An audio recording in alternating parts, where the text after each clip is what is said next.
जय हिंद दोस्तों, welcome to ixamBee। So guys, central bank of India की जो रिक्रूटमेंट है उसमें जो आईटी का वैकेंसीज आया है उससे रिलेटेड आज हमने बातें करनी है। हमारी क्या स्ट्रैटेजी रहेगी, क्या सिलेबस रहेगा, तो आज हमने उसे ब्रीफली डिस्कस करना है।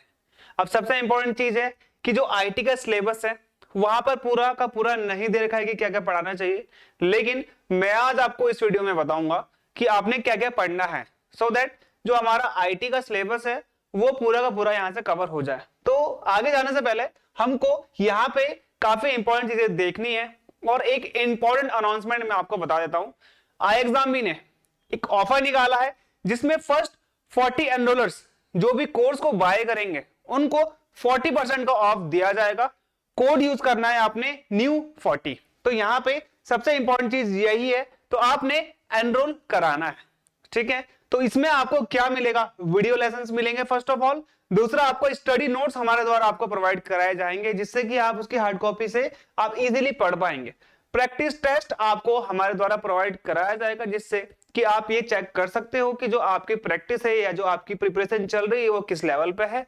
और लाइव सेशंस हमारे द्वारा आपको दिए जाते हैं जिसमें आपकी क्लासेस होती हैं। इंटरव्यू की गाइडेंस, अगर आपका इंटरव्यू के लिए आप सिलेक्ट होते हैं तो इंटरव्यू की गाइडेंस भी आपको हमारे द्वारा दी जाएंगी। तो आप एनरोल कराएं, बिकॉज ये ऑफर जो है ये एक टाइम के बाद खत्म हो जाएगा। तो गाइस, सबसे इंपॉर्टेंट चीज हमारे लिए यहाँ पर दो चीजें इंपॉर्टेंट है। पहला तो आएगा आपका आईटी का जो स्केल 5 है, ठीक है, जिसमें आपको एक ही वैकेंसी देखने को मिलेगी। लेकिन अगर आप 12th नंबर में जाएंगे तो यहाँ पे आएगा आपका इंफॉर्मेशन टेक्नोलॉजी आईटी की जो वैकेंसी है, जो कि आपका स्केल 2 है, जिसमें जो आपकी टोटल वैकेंसी है देयर आर 15 वैकेंसीज। तो ये जो हमारा मेन जो आज का फोकस रहेगा वो हमारा आईटी इसके लिए रहेगा जो कि 12th नंबर में है, ठीक है। तो यहाँ पे जो 15 वैकेंसीज हैं they are very important. First of all, जो आईटी का जो मैनेजर स्केल 2 है इसमें जो आपके मिनिमम है 20 ईयर और मैक्सिमम है आपका 35। अब 3 ईयर, यहाँ पे 3 ईयर गलत लिखा हुआ है, ये 4 ईयर इंजीनियरिंग डिग्री होना चाहिए। यहाँ पर सिंपली आपके पास बीटेक होना चाहिए, ठीक है। बीटेक होना चाहिए आपका किस में, सीएस जिसे बोलते हैं कंप्यूटर साइंस में, कंप्यूटर एप्लीकेशन जिसे सीए बोलते हैं, और इंफॉर्मेशन टेक्नोलॉजी यानी कि जिसे आईटी बोलते हैं। अगर आपका इलेक्ट्रॉनिक्स में है बीटेक तभी भी हो जाएगा। इलेक्ट्रॉनिक एंड टेलीकम्युनिकेशन जिसे ईएनटी बोलते हैं जो हमारा ट्रेड होता है बीटेक में, और ई&सी electronic and communication and electronic and instrumentation. तो ये आपके बीटेक में अगर ट्रेड है तो आपका आप इसे भरने के लिए एलिजिबल हो जाते हो। तो यहाँ पे दूसरी और चीज है, अगर आप सिर्फ सिंपल ग्रेजुएट हो लेकिन आपने डोएक का बी लेवल पास करा हुआ है, if you have DOEACC B level certificate then you are eligible to fill this form, जिसमें आपके लिए आपको क्या बनना है, सिर्फ आईटी मैनेजर स्केल 2, ये आपने यहाँ पे ध्यान रखना है। और दूसरे इंपॉर्टेंट चीज जो यहाँ पर यह है कि आपको पोस्ट क्वालिफिकेशन यहाँ पे आपको 2 साल का एक्सपीरियंस मांगा हुआ है, दैट इज मैंडेटरी। अगर आपको ये नहीं है तो आपको ये अरेंज करना पड़ेगा, और अगर आपके पास है तो दैट इज वेरी गुड। तो आप इस पर्टिकुलर पोस्ट को भर पाएंगे क्योंकि यहाँ पे कंपटीशन बहुत ही कम होने वाला है। अब देखिए दूसरे इंपॉर्टेंट चीज कि यहाँ पर आप क्या करते हैं, आप एक 2 साल आपने वर्क करा है, ठीक है, और आप इसको इसके बाद ये फॉर्म भर रहे हो, आप इसमें जाना चाहते हो, सो दैट क्या होगा कि आपका जो क्वालिफिकेशन है और आपका जो आपने पढ़ाई करी होगी वो दोनों मेल नहीं खाएगी। क्योंकि आपका क्या होता है कि जब इंसान पढ़ाई करता है, जब इंसान काम करता है, तो दोनों सिनेरियो अलग होते हैं। तो जो काम करने के साथ वो पढ़ाई का जो सिनेरियो रहता है वो इतना इक्वल नहीं हो पाता। तो आपने क्या करना है, एग्जाम का कोर्स बाय करना है। यहाँ पर हम आपकी हेल्प करेंगे क्योंकि जो लाइव क्लासेस होंगी वो पर्टिकुलरली शेड्यूल्ड भी हो जाएंगी, वो रिकॉर्डेड क्लास आपको मिल जाएगी। वहां पे आपने रिकॉर्डेड क्लास से भी आप बाद में पढ़ सकते हो, अगर आप अटेंड नहीं कर पाए आप बाद में पढ़िए। अब अपने अकॉर्डिंग पढ़ें। आप किसी कोचिंग इंस्टीट्यूट जाएंगे, वहां पर क्या होगा, वहां पर पर्टिकुलरली वो आपको बोलेंगे 11 बजे आओ, ठीक है। लेकिन यहाँ पर क्लासेस तो 11 बजे मान लीजिए अगर हो भी गई, लेकिन वो जो रिकॉर्डेड क्लास है वो आपको दोबारा मिल जाएगी। आप रात को 8 बजे आते हैं घर से अगर, तभी भी आप उसे देख सकते हैं। तो यहाँ पे ये चीजें इंपॉर्टेंट हो जाएंगी गाइस। सिलेक्शन प्रोसीजर सिर्फ आपके 2 फेजेस हैं। पहला है आपका ऑनलाइन रिटन एग्जाम, ठीक है, और दूसरा है आपका पर्सनल इंटरव्यू, हम पीआई बोलते हैं। तो जो ऑनलाइन एग्जामिनेशन है यहाँ पे पहला जो है आपका stream category specific question. Stream category जैसे कि मैंने आपको बताया यहाँ पे आईटी, ये सभी के लिए कॉमन है, तो इसलिए इन्होंने यहाँ पे डायरेक्टली एक ही दे रखा है। तो यहाँ पे ये बोलते हैं कि जो आपका स्ट्रीम है, जैसे कि आपने आईटी से भरा है तो आप आईटी का आपका स्ट्रीम से रिलेटेड जो मैं आज आपको यहाँ पे डिस्कस करने वाला हूँ सिलेबस, वो आपको यहाँ पे बताएगा, जिसमें आपको 60 क्वेश्चन देखने को मिलेंगे जो कि मैक्सिमम 60 मार्क्स के होंगे। दूसरा आपका कंप्यूटर नॉलेज, अगर आपका आईटी है सब्जेक्ट तो बेसिकली आप उसमें कंप्यूटर भी कवर कर ही लोगे, क्योंकि आईटी और कंप्यूटर में ज्यादा डिफरेंस नहीं है, दे आर बोथ इक्वल, ठीक है, इनमें समानता है, भिन्नताएं नहीं है। तो यहाँ पे आपने देखना है कि अगर आप आईटी से भर रहे हो तो ये आपके लिए और भी बेटर हो जाता है। तो आप यहाँ पे क्या कर लेते हो, कंप्यूटर नॉलेज को भी कवर कर लेते हो। तो ये भी 20 नंबर का आएगा, 20 मार्क्स पर्टिकुलरली। यहाँ पे बैंकिंग, प्रेजेंट इकोनॉमिक सिनेरियो और जनरल अवेयरनेस का भी आपको 20 क्वेश्चन देखने को मिलेगा, दैट इज ऑफ 20 मार्क्स, ठीक है। तो ये आपका कंपोजिट टाइम आपको 60 मिनट यानी कि 1 आवर का मिलेगा। और ये आपका जो क्वेश्चंस हैं, there are 100 questions and they of 100 marks. आपको 60 मिनट का टाइम दिया जाएगा। और ये जो ये वाला है, हमको इसके लिए आज स्पेसिफिकली बात करनी है। यहाँ पर ये बात करते हैं स्ट्रीम कैटेगरी स्पेसिफिक क्वेश्चंस। ये जो पर्टिकुलरली जो हमारा सिलेबस है आईटी का, उस पर हम लोग बात करने वाले हैं। तो यहाँ पे आपको एक और चीज समझनी है कि ये सारा का सारा ऑनलाइन बेस पे होगा। दूसरा इंपॉर्टेंट चीज है कि 0.25 यानी कि 1/4 जिसको हम बोलते हैं, इसकी आपको नेगेटिव मार्किंग इस पेपर में देखने को मिलेगी। अगर आपने पर्टिकुलरली क्वेश्चन ट्राई ही नहीं करा, ठीक है, ना लिखा है, ना उसको यस करा है, ना नो करा है, तो आपको कोई मार्क्स नहीं कटेंगे, अनलेस आपको मार्क्स मिलेगा भी नहीं तो कटेगा भी नहीं। लेकिन अगर आपने गलत टिक मारा है वहां पर, तो आपको 0.25 आपके मार्क्स वहां पे डिडक्ट हो जाते हैं। अगर आप सही करते हैं तो ऑब्वियसली आपको 1 मार्क्स तो दिया जाता है। पर्टिकुलरली जब आप आईटी सेक्टर की बात करते हो तो आईटी में आपको पहले चीज मिल जाएगी आपको यहाँ पे डीबीएमएस, ठीक है। जैसे कि मैं यहाँ पे बात कर रहा हूँ, डीबीएमएस में क्या होता है, डाटाबेस मैनेजमेंट सिस्टम। यानी कि अगर आप किसी इंस्टीट्यूशन जहां पे बच्चे, मान लीजिए 10,000 बच्चे हैं, जैसे ऑक्सफोर्ड यूनिवर्सिटी हो गया, ठीक है, यूनिवर्सिटी ऑफ मैनचेस्टर, तो यहाँ पर बच्चे बहुत ज्यादा हैं। जैसे कि आप इग्नू मान लीजिए, अगर हम विदेश की बात ना करें तो आप बात कर लेते हैं इग्नू की। हर साल हजारों लाखों बच्चे इग्नू में एडमिशन लेते हैं। इन बच्चों का आइडेंटिटी कार्ड, इन बच्चों का एनरोलमेंट, इन बच्चों का एड्रेस, इन बच्चों की सभी चीजें, इन बच्चों का डाटा, इन बच्चों का एग्जामिनेशन कब करवाना है, कौन कौन बच्चा पास हुआ, कौन कौन बच्चा फेल हुआ, उनकी सारी के सारी आधार कार्ड की डिटेल्स, वो सारी के सारी कहला जाती है उनका डाटा। और ये सब कौन मैनेज करेगा? This is not possible by a simple human being. तो ये सब कौन मैनेज करता है? ये पर्टिकुलरली एक सिस्टम होता है जिसे हम बोलते हैं डाटाबेस मैनेजमेंट सिस्टम। तो यहाँ पे क्या करेगा, उस बच्चे के डाटा, उसके पिता का नाम, उन सभी बच्चों के पिता का नाम, उनका एड्रेस, उनका फोन नंबर, उनका आधार कार्ड नंबर, उनका पेपर कब होगा, उनकी डेट ऑफ बर्थ, ये सारा का सारा मैनेज कौन करता है? Database management system. और ये बहुत इंपॉर्टेंट होता है बड़े बड़े इंस्टीट्यूशंस के लिए। अगर मैं बात करूं कंपनी की, तो कंपनी क्या करती है, अपने एम्प्लॉयज का सारा सैलरी, उनका कितना deduct, bonus deduct, absent present, और उनका कितना बोनस दिया जाएगा, उनका इंसेंटिव कितना हुआ, ये सारा का सारा ये कर देता है। एक तरीके से सॉफ्टवेयर होता है, ठीक है। ये सॉफ्टवेयर वर्क करता है, बड़ी बड़ी कंपनी इसको लेती है सॉफ्टवेयर को, और ये इजीली वर्क कर लेता है। दूसरा आएगा आपका डाटा कम्युनिकेशन एंड नेटवर्किंग। यानी कि डाटा कम्युनिकेशन का क्या है, सिंपली आपके घर में जो नेट आ रहा है, जो आप अभी देख रहे हो ये वीडियो, यूट्यूब में देख रहे हो, चाहे आप किसी और में भी देख रहे हो, किसी और माध्यम से देख रहे हो, तो यहाँ पर ये पर्टिकुलरली आया है बिकॉज आपके पास इंटरनेट है, ठीक है। तो यहाँ पे सारी बात हम लोग इंटरनेट की करने वाले हैं। तो ये जो इंटरनेट है, नेटवर्किंग का एक पार्ट है। अब ये नेटवर्किंग क्या करता है कि आपको जोड़ता है, बाहरी दुनिया से आपको जोड़ता है। आपको नहीं पता कि मैं कहां पर हूं, ठीक है, तो लेकिन आप ये वीडियो देख पा रहे हो, आपको ये वीडियो किसी ने भी रिकमेंड करा तो आप जाके उसको देखते हो, तो यहाँ पर ये रिकमेंड हो रहा है, आप इसे इंटरनेट के माध्यम से देख रहे हो, तो ये नेटवर्किंग हो रही है, कम्युनिकेशन हो रहा है, ठीक है। तो नेटवर्क कहां से आता है? आपका एक सर्वर रूम होता है, वहां पे आपका, चाहे आपने लैन लिया हो, चाहे आपने मैन लिया हो, चाहे वैन लिया हो, तो डिपेंड करता है कि आपका नेटवर्किंग कैसा है, चाहे आपका मोबाइल नेटवर्क ही क्यों ना हो, चाहे आपका सैटेलाइट से कनेक्शन क्यों ना हो। तो यहाँ पर जो आपका कनेक्शन है वो कैसे हो रहा है, जैसे कि आपका सर्वर रूम हो गया, ठीक है, ये सर्वर है, ये आपका प्रिंटर कनेक्ट है, पहली बात तो आपका इंटरनेट से। दूसरा आपका लैपटॉप कनेक्ट है, आपका टैब कनेक्ट है, मोबाइल कनेक्ट है, आपका पीसी कनेक्ट है, आपका सर्वर रूम कनेक्ट है। तो ये सारी की सारी चीजें एक दूसरे से कनेक्ट हो पाती है बिकॉज यहाँ पर क्या है, नेटवर्किंग सिस्टम है। तीसरा आपका ऑपरेटिंग सिस्टम। देखिए ऑपरेटिंग सिस्टम क्या है, ओएस, ठीक है। अभी हाल ही में ऑपरेटिंग सिस्टम कौन सा चल रहा है हमारा, विंडो। मोस्ट ऑफ द आपने देखा होगा, मोस्ट ऑफ द जो लैपटॉप होते हैं, पीसी होते हैं, वहां पर विंडो 10 मिल जाएगी।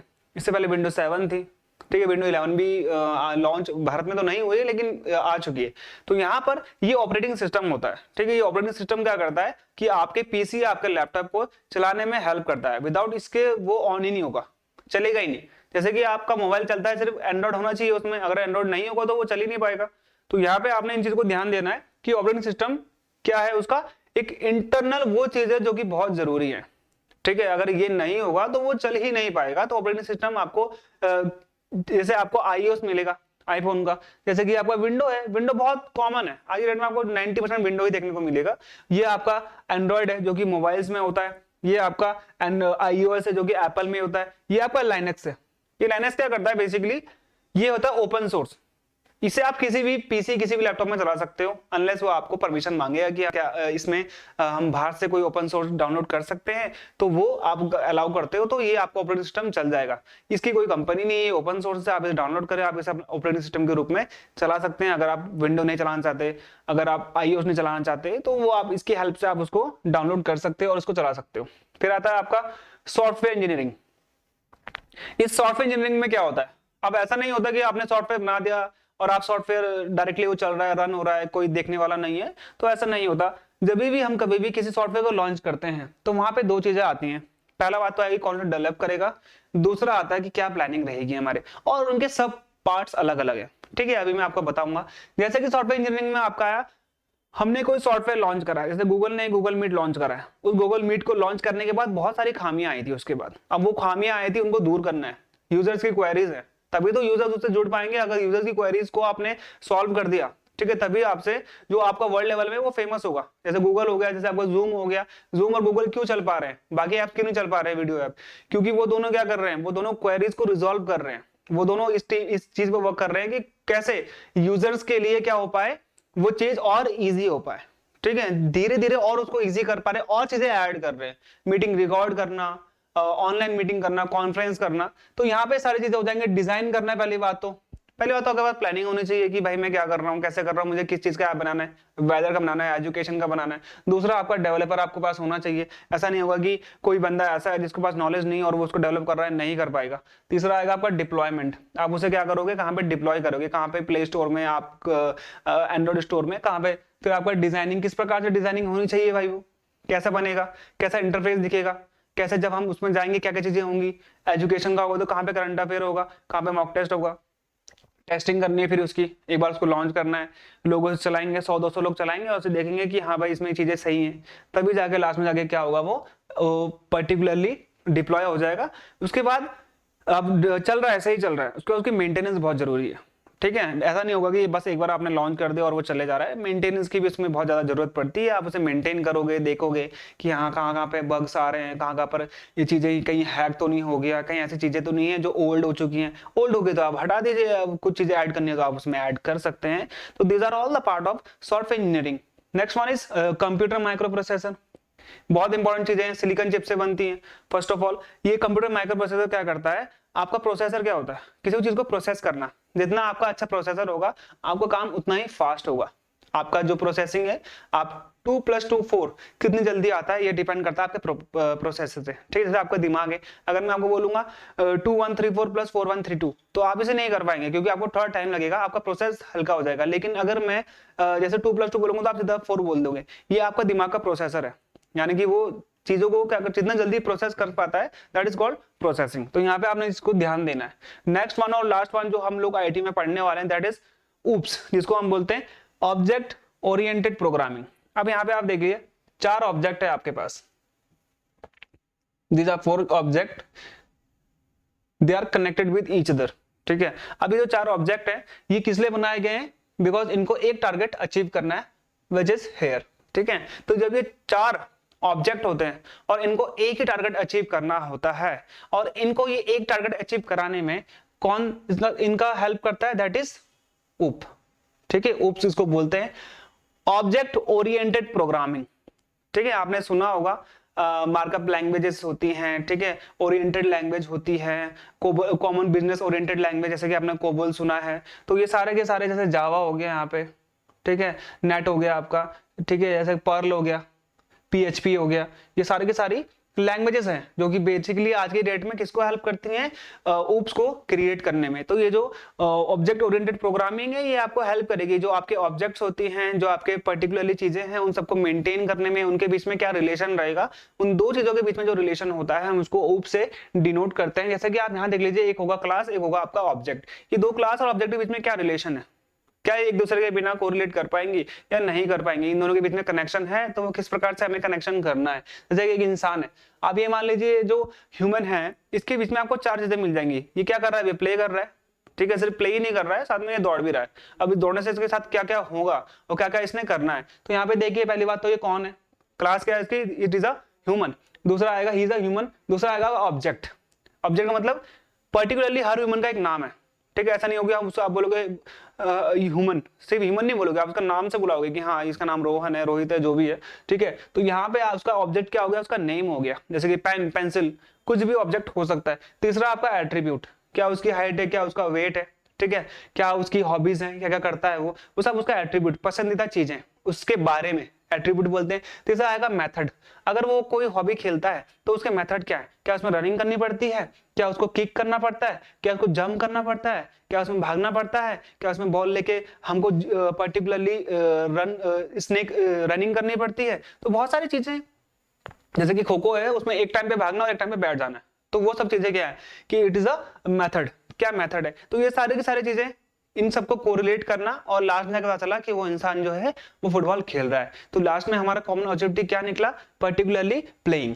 तो यहाँ पे सबसे इंपॉर्टेंट चीज क्या है कि जो आपका आईटी का सिलेबस है वो इन सबके इर्द गिर्द घूमता है। तो ये सब हम हमारे कोर्स में कंप्लीट करवाएंगे। इनको पढ़ने का सिर्फ एक ही सिनेरियो ये है कि आपने इन जो हमारे मेन फोकस जो मैंने आपको बताए थे अभी, जो टॉपिक्स बताए, इनको थॉरली रीड करना है, साथ ही साथ में इनके बेसिक कंसेप्ट को समझना है। जैसे कि ये ऊप्स काफी इंपॉर्टेंट है, क्योंकि आपको पता है 60 नंबर की आपकी जो सब्जेक्ट स्पेसिफिक है वो आना है। तो ये जो आना है इसमें यही सब आएगा, ठीक है। और कंप्यूटर इसी के साथ में जो आपका कंप्यूटर सेक्शन है वो आपके लिए फायदेमंद ये होगा, बाकी के लिए फायदेमंद क्यों नहीं होगा, क्योंकि उनका एचआर है, क्योंकि उनका कोई और फील्ड है, वहां पे उनको कंप्यूटर अलग से पढ़नी पड़ेगी। लेकिन आपका जो आईटी का फील्ड है इसमें कंप्यूटर भी आपको कवर हो जाएगा, क्योंकि बेसिकली दोनों एक दूसरे के पैरेलल ही होते हैं। तो यहाँ पर ये चीजें इंपॉर्टेंट है। आपके स्ट्रेटेजी के लिए मैं आपको बता देता हूँ आपने क्या करना है कि जो आपको ixamBee का कोर्स है उसको बाय करना है, क्योंकि वहां पर हमारे द्वारा आपको सही चीजें गाइड करी जाएंगी। कैसे शॉर्ट टर्म में आप अपने जो आपका पर्टिकुलर सिलेबस है उसको कैसे आपने अचीव करना है, क्योंकि आप most of the people working होते हैं, तो उनको यहाँ पे हेल्प दी जाती है ixamBee के द्वारा। तो गाइज ये था हमारा आज का वीडियो, मिलते हैं हमारे नेक्स्ट वीडियो में। This is Vikram Singh signing off.